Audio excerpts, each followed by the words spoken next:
All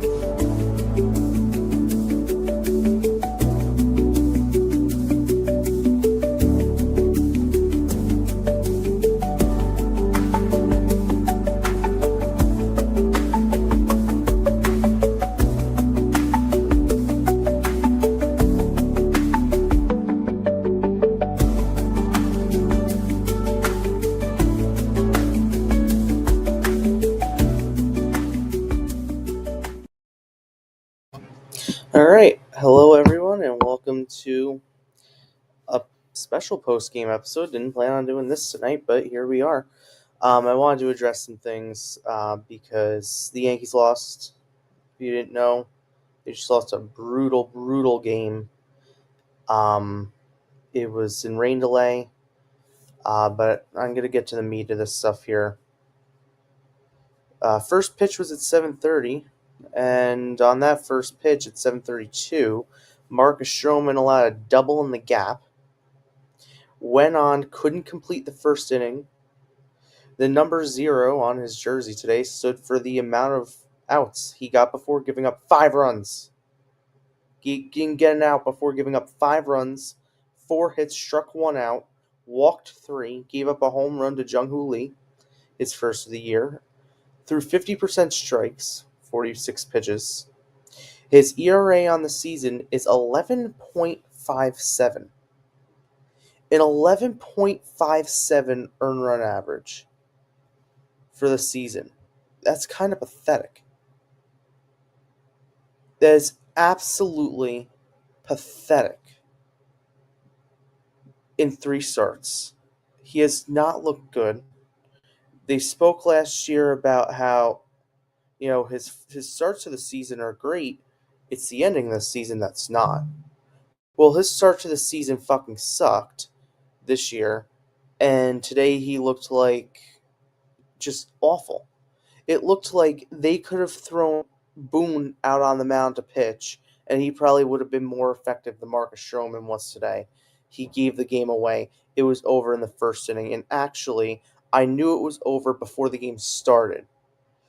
When I knew the weather coming in, and I was talking to my dad before the game started, and I said to him, I go, Stroman's giving up 4 in the first if it's raining. And he laughed. He goes, I think he no-hits them. I go, he'll give up a hit to the first batter of the game. First pitch of the game, I text him, there we go. Then he calls me when Lee hits the home run, and we were talking until Boone got pulled. Until Boone pulled him. And I'm like, and he's like, how'd you know? I'm like, I just knew it with the weather. This is how he pitches. He had that one game against Baltimore in September that he was god-awful. Wasn't helped by Jason out and left. He was god-awful in that game, too. And I'm going to shout out Chris Kirschner, who's one of the Yankee beat writers for The Athletic. I'm going to enlarge this. Chris Kirschner is one of the Yankee beat writers for The Athletic. He asked Boone about Stroman, and we'll get to what else Boone had to say about Stroman. He asked Boone about how Stroman's, effectiveness moving forward, and can he be viable? And Boone said, I do. I think there's movement qualities are there. Again, it's less of a margin of error, and there are probably some adjustments we can all make with him that hopefully allow him to go out there and be effective, because the stuff's not much different than the first half of last season to the second half to now. What?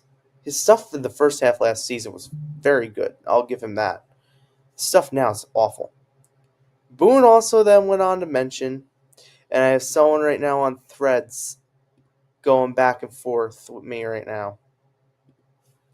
Marcus Stroman mentioned that his left knee was bothering him following his start.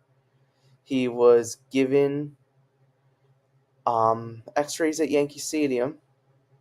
Then he was sent to the hospital and will not meet the media tonight regarding his start.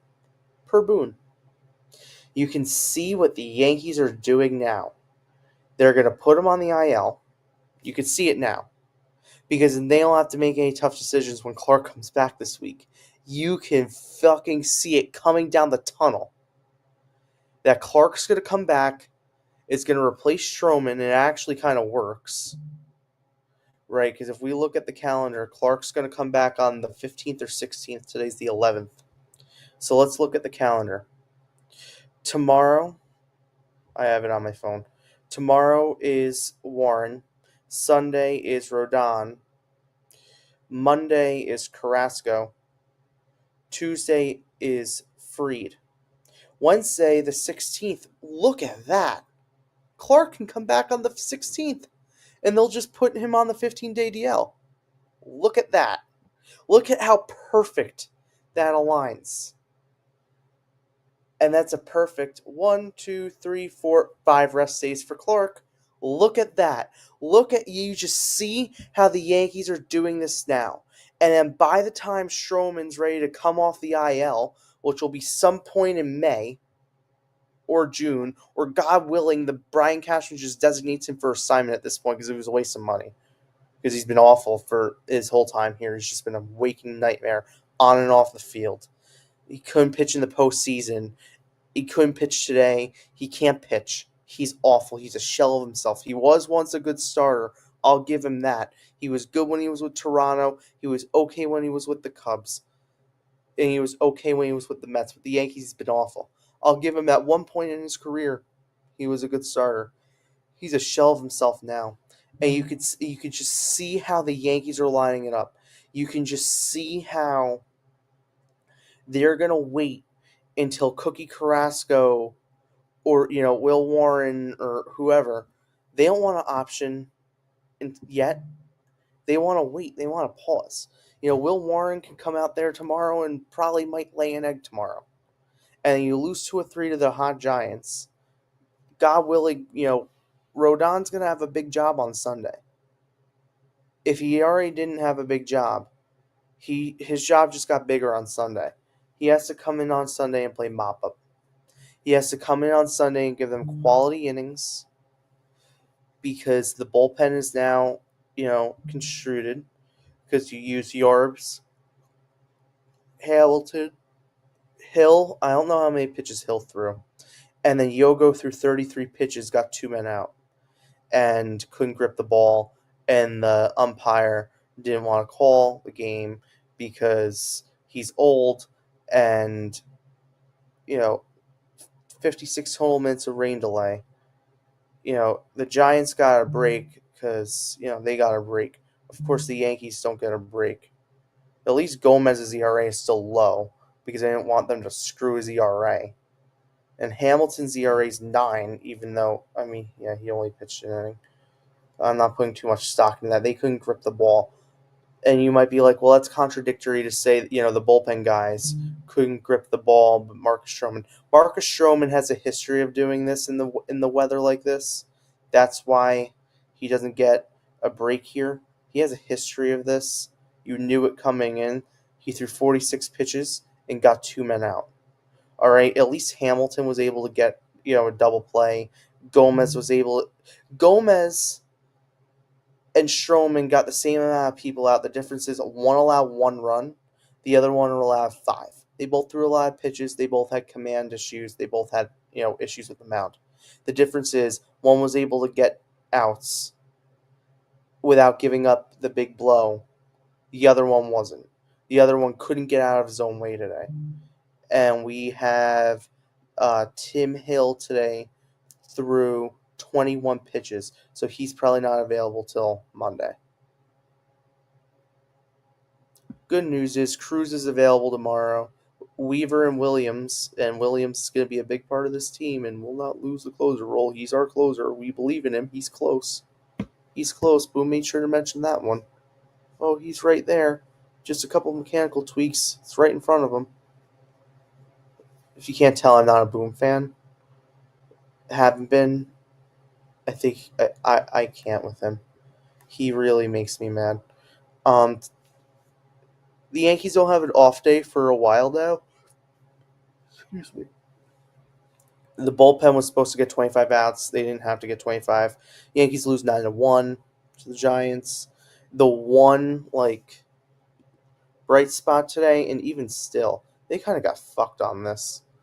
And Kay was explaining it on the air with the weather. I want to show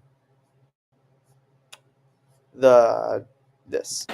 The Wells double in the second inning. Drill deep to right field. Going back, Yastrzemski on the track, at the wall. See ya! A home run. No, they're saying it stayed. So the funny thing is, I just want to point out the irony here. For this one, he got a see ya from K, and it wasn't a home run. But the other day, the Ben Rice one didn't get a see ya from K, and was a home run. It was like, it's just funny. Flat on their own to look at it, but they're going to see it hit off the padding, and it comes right back down on the field. It's the right call from the umpire. You're right. He also gave like the like logistics of like it would have been like 408 feet in the bleachers like any other day but today, and there were a couple of other ones. There was a Bellinger fly out to the track in the third inning that probably goes out on a normal day, and then there was the Jazz one in the fourth that probably goes out.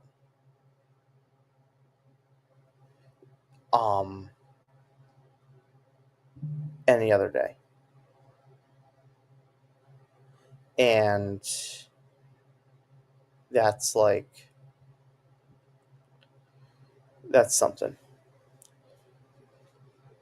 And then this was the last good Yankee moment of the day. Came in the fourth inning. This 5-3-6 double play. Understand that the players are kind of you're in awe with, but bigger than your first major league game. Wow! That's some play by Peraza, Nice. And they turn it into two. A strong throw by Goldschmidt gets Fitzgerald trying to advance. So the Giants are a team that likes to take the extra base whenever they can and do, the fundamental stuff right. They are a team that does that. So if we're looking for positives from this night, whatever you want to call it, because there weren't that many, I'm not going to get on the Yankee offense. They didn't have, I think, enough time. They really didn't have a shot. If we're going to call a spade, the Yankee offense didn't have a shot in the hell of the night. They had a couple of opportunities with guys on base, whether the wind kind of screwed them with certain things that, the wind kind of affected them tonight. Excuse me. Where pitches weren't getting down. The wind kind of carried some of the pitches as well, and it was like, The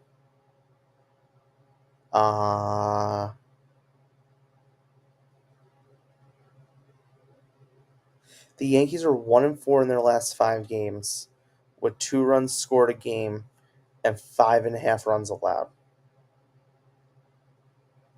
The Yankee pitching staff is in complete and dire shambles. And Boone was asked about, the pitching staff and blah, blah, blah. And Boone was like, we have the guys that can do it, like his classic, like, Booneism. Like, well, we have the guys that will do it.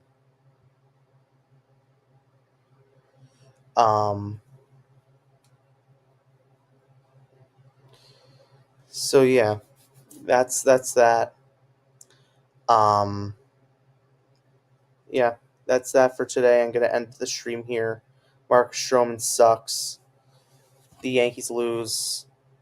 Come back and try and win tomorrow. Maybe Will Warren can get his first major league win tomorrow. That'd be kind of cool.